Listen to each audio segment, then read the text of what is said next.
My name is Leila Hassan, and I am 32 years old.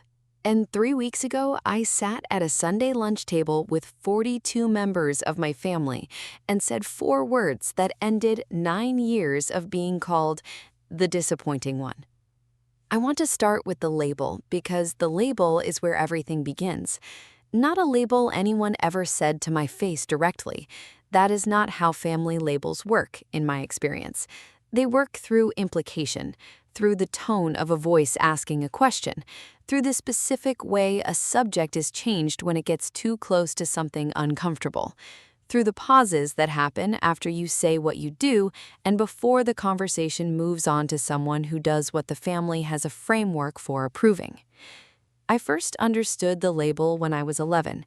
I was standing in the kitchen doorway at my Aunt Nadia's house during a gathering that looked exactly like every gathering my family has had since before I was born.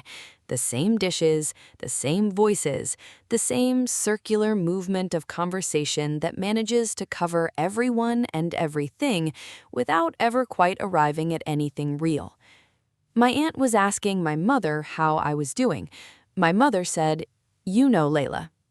2 words. But the 2 words had a tone, and the tone had a meaning, and the meaning was specific, and I understood it completely at 11 years old, standing in a kitchen doorway, and I have never forgotten the quality of that understanding, which was not the understanding of something new, but the understanding of something I had already half known, made suddenly and completely clear. Before I tell you about the Sunday lunch 3 weeks ago, please hit like and subscribe.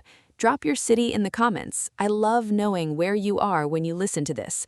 Now, let me take you back to where the 9 years started. I became a writer because I could not be anything else. I want to be specific about that because I think the way people describe choosing a creative career tends to be either too romantic or too practical, and the true version is neither of those things. I became a writer because by the time I was 22, I had tried 3 other paths, and each of them had produced the same result, which was a version of me that was technically functional and entirely hollow, and that I could not maintain for more than 18 months before something in me refused to continue. I had studied business administration for a year and a half. I had worked in a marketing firm for 14 months, and I had tried a graduate program in communications that had lasted 8 months before I withdrew. All 3 of these paths had been endorsed by my family, with the specific warm approval of people who had decided what success looked like and were pleased that I was moving in its direction. When I withdrew from the graduate program and told my family I was going to write a novel, they received the information the way people receive information they do not have a category for, with the careful, neutral expression of people trying not to say what they are thinking and not entirely succeeding. My Aunt Nadia said, "Layla, how will you support yourself?" My mother said, "You can write on weekends." My father was quiet in the way he was quiet about things he did not understand. My cousin Rania had just been accepted to medical school. The gathering that November was organized primarily to celebrate her acceptance.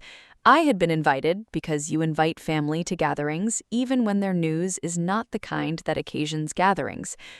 I sat at the table that November and I watched my family celebrate Rania, who deserved to be celebrated and whom I genuinely liked, and I watched my mother answer questions about me with the tone she used for things that required management, and I understood that the category I had been placed in was not going to change through explanation or argument or the passage of time.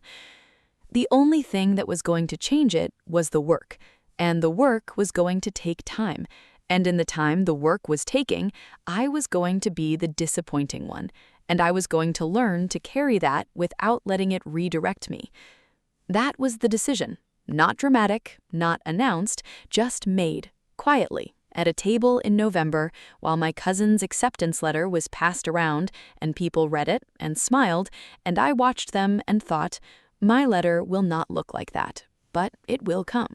The 9 years were not 9 years of writing in a garret and suffering romantically. I want to correct that image before it takes hold because it is not accurate, and the inaccurate version is less useful than the true one. The 9 years were 9 years of working, not only writing, working. I had a job for 6 of the 9 years, administrative work at a university that had the specific advantage of proximity to a library I could use, and the specific disadvantage of consuming the energy I needed for the writing, which meant I wrote early in the mornings and late at night, and during the lunch hours I did not spend eating. I wrote 3 novels in 9 years. The first one I finished and queried and received 41 rejections for, and eventually put in a drawer, not because it was bad, but because I had learned what I needed to learn from writing it, and the learning was the point. The second one I finished and queried and received 11 rejections, and then an offer of representation from an agent in New York. And I remember sitting at my kitchen table at 6:47 in the morning, reading the email and not making a sound for approximately 3 minutes. The agent could not sell the second novel. She tried for a year and a half. She sent it to 15 publishers, 14 passes, one that was a close call that did not close. She called me and said, "Leila, I believe in your writing. I want to see the next one." I said, "I am already working on it." I did not tell my family about the agent. I had told my mother about the first novel when I finished it, and she had said, "That is wonderful," and had asked how long it was and whether it had a happy ending, and had seemed, in the way she seemed about things that were real to me, slightly at a distance from the full weight of what I was telling her. I had decided after that conversation that the next thing I told them would be the thing they could not be at a distance from. The third novel was the one. I knew it when I finished it. Not with certainty, with the specific quality of recognition that comes from having written 3 of them and understanding the difference between work that is good and work that is complete. I sent it to my agent on a Thursday morning. She called on a Tuesday. She said, "Leila, this is it." She said, "I am going on submission immediately." She went on submission in August. The first offer came in September. By the time October arrived, there had been 4 offers and an auction, and a number that I sat with for 2 days before I believed it was real. The gathering was the second Sunday in October. My Aunt Nadia hosted the October gathering every year the way she had hosted it every year for the 20 years I could remember. The same house, the same long table, the same 40-something family members arranged in the specific hierarchy of a large extended family where everyone knows their position and occupies it without discussion. I had attended every October gathering for as long as I had been old enough to attend. I had attended them during the agent year and the submission year and the first novel year and all the years in between. I had attended them and answered the questions about my work with the minimum information required, and redirected the conversation when it stayed on me too long, and managed the experience of being managed with the specific practiced composure of a woman who has been doing it for 9 years and has gotten very good at it. I sat in my usual seat, third from the left on the long side of the table, the seat I had occupied for 20 years. Around me were cousins and aunts and uncles and the children of cousins and the spouses of uncles and the full assembled weight of a family that had known me since before I knew myself and had decided what I was before I had finished becoming it. The meal was served. The conversations ran their usual courses. Rania, now a practicing physician for 6 years, talked about her work. My cousin Tariq talked about his promotion. My younger cousin Farida, who was 26 and had just bought her first apartment, was congratulated at length. I ate my food. I answered what was asked. I waited. Then Nadia, from the head of the table, in the specific loud, clear voice she used when she wanted the full table to hear something, said, "Leila, how is the writing going?" She said it with the tone she always used for questions about my writing, the patient, concerned tone, the tone that contained an assumption about the answer before the answer was given. I looked at her. I looked at the 42 people at the table. I thought about 3 novels and 9 years and an agent and an auction and a number I had spent 2 days believing. I said, "Actually, I have some news." The table went quiet in the specific way that 42 people go quiet when something in the register of a conversation changes and everyone present feels the change simultaneously before they understand what produced it. I said, "My novel sold last month." I said, "It sold at auction to a major publisher." I said the name of the publisher.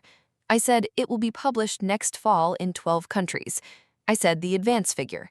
I said it clearly and without qualification because it was true, and true things do not require qualification. A quiet lasted approximately 4 seconds.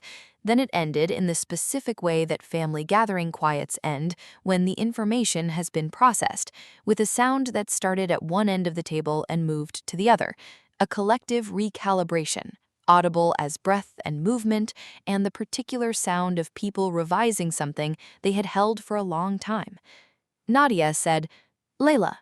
She said my name with something in it I had not heard from her before, not the patient management tone, something more honest than that, something that was trying to find the correct register for a situation it had not prepared for.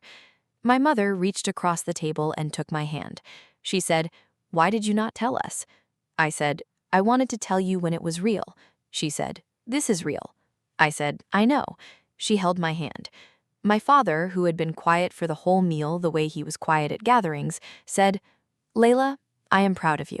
He said it simply and directly, and it was the sentence I had waited the longest for, and it arrived in the right moment, which was the moment after I had done the thing that made it true in a form he understood. I said, "Thank you, Baba." He nodded.